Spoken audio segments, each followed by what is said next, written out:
Oh, hello, this is Tak Chung from Walk with Tak. Welcome to my YouTube channel. If you enjoyed this video, please like, subscribe, and share. Feel free to write to me at walkwithtak@gmail.com if you have any questions regarding to this video or any other videos that I have posted in the past. If you have any videos that you would like me to make, please let me know. I'm looking forward to hearing from you. Recently, I received a request on how to stir-fry lamb, and this video is an answer to that question. Now, the lamb is not something that I ate much or too often, but my son really loves lamb. So I developed this dish. I call it the garlic lamb.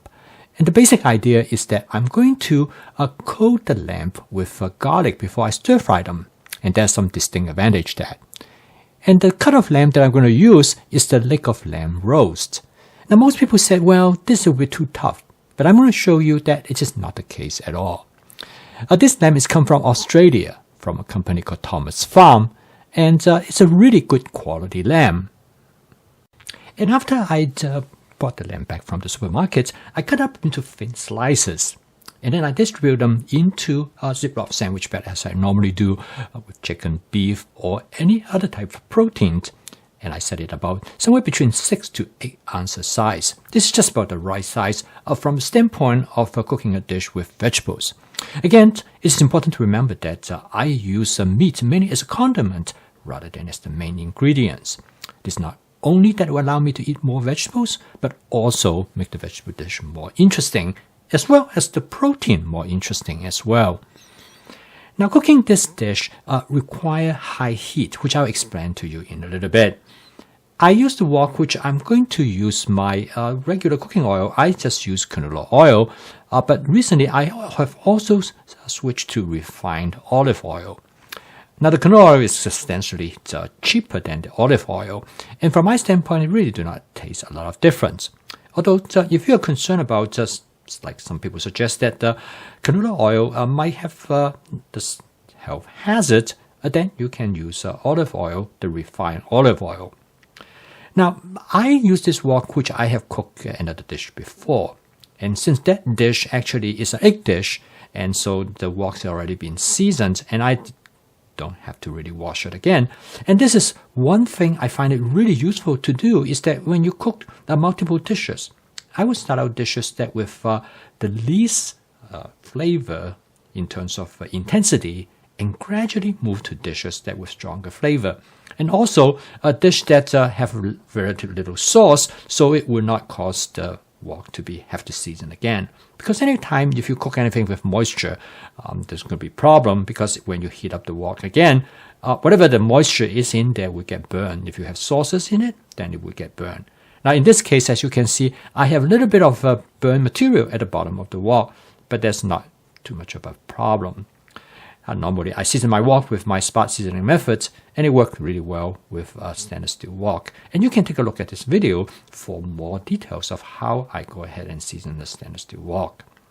Okay, now comes the lamb. Now, as you notice that the lamb is crusted with both cornstarch and minced garlic. Now, I'm going to use a pair of tongs to separate the lamb. Now, the nice thing about the Cuisinart 14-inch stainless steel wok is it has a large flat surface area. So basically, this step is like pan frying, which I call it shallow frying. Now, this will allow me to char the lamb. Now, the reason I put the cornstarch is that it will absorb moisture. You want the lamb as dry as possible so that it will cause charring. And the garlic will also increase the charring as well. Now, as you notice that the lamb is only about probably 50% cooked. Right at this point, I add some portobello mushroom, and this is followed by some addition of asparagus.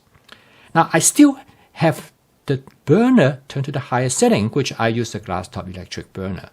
If you use a gas, you can leave it at high setting.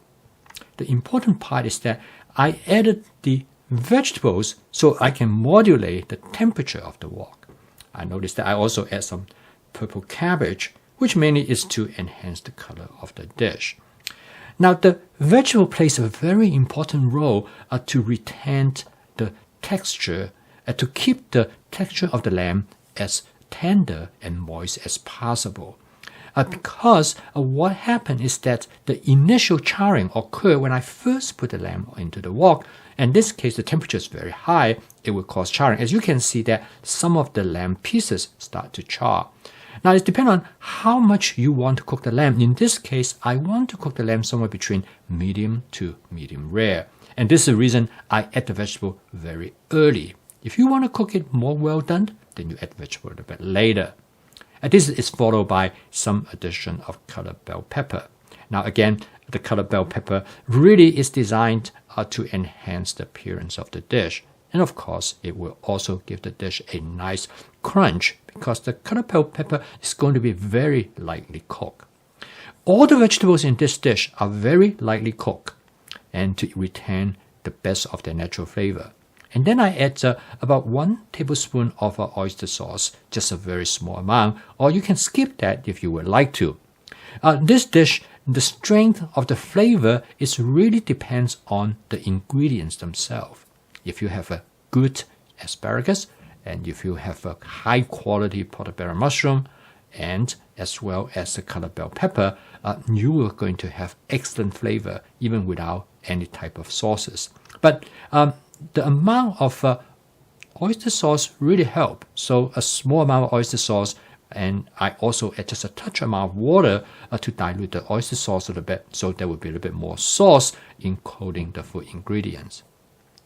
As you can see, this dish cooked extremely fast, and the lamb is really tender because the way how I cook it is that to char it in the beginning to seal in the flavor of the protein, and then cook it in a slow heat. What I mean by slow heat is because of the vegetable ingredients that are present, it modulates the temperature of the wok, and consequently the lamb cooked much slower. Right now, if you take a look at the lamb, you will find that it's just about somewhere between medium rare to medium. Now this is how my son likes it, and you might want it to cook a little bit more. If this is cooking for my wife, she probably will want it more medium to medium well. Again, each one of us has different preference. And this is the nice thing about home cooking, particularly with stir frying, because you have complete control of how you want to cook your dish. So the last step is to garnish the dish with some scallions. I always have some scallions on hand. I just a lover for scallions. And then to make the dish look really kind of a more a culinary appearance, I just drizzle a little bit of oyster sauce over it. So here it is. It is the garlic lamb. The lamb has a strong garlic flavor because I coat the lamb with minced garlic, and then I coat it together with cornstarch, and that basically remove any moisture that might associate with the lamb. So when you initially stir fry it, it does a nice job to char the surface of the lamb and as well as charring the garlic. Again, you can experiment the timing that will give you the texture that you want. Okay, I post a video each day. The goal is to help you to make home cooking as part of your daily routine using my fast cooking system. This dish is very fast. When with advanced prepping, I have all the ingredients available ready to be used. So I can put a meal on the table in about 15 to 20 minutes. So if you'd like to learn more about my fast cooking system, please subscribe to this YouTube channel. So keep on cooking, and I will see you tomorrow.